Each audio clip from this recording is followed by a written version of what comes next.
আসসালামু আলাইকুম, আমি সম্রাট। সবাইকে 6 to 12 একাডেমিতে স্বাগতম।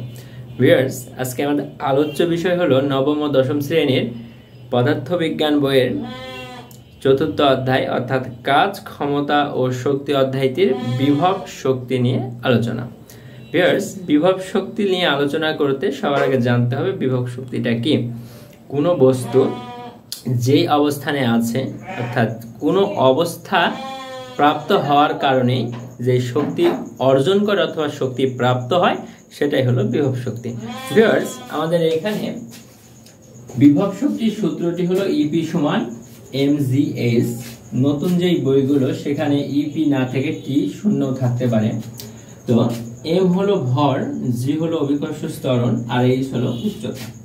এখানে 50 কেজি ভরের একটি বস্তু 10 মিটার উপর থেকে ফেললে বিভব শক্তি কত?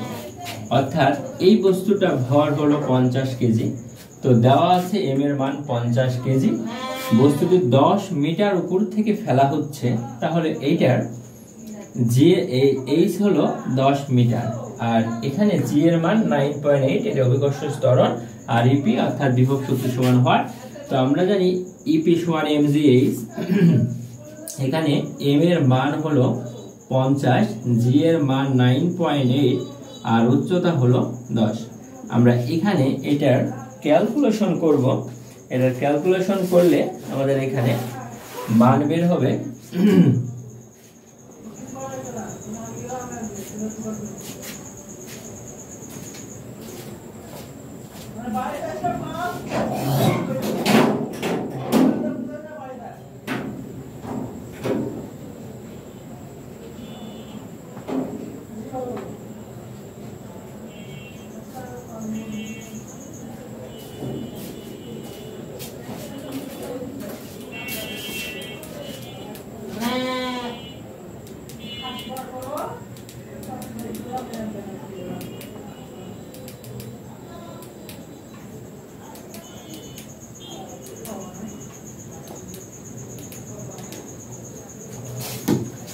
এখানে আমাদের মান বের হবে হলো 4900 জুল।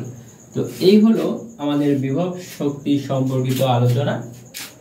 তো ভিউয়ার্স, ক্লাসটি কেমন লাগলো জানিয়ে দাও কমেন্ট বক্সে। ষষ্ঠ থেকে দশম শ্রেণী পর্যন্ত Bangla, English, physics, chemistry, biology, একাদশ থেকে দ্বাদশ শ্রেণী পর্যন্ত ইংলিশ, বাংলা, আইসিটির নতুন নতুন ক্লাস পেতে আমার চ্যানেলটি সাবস্ক্রাইব করে রেখো।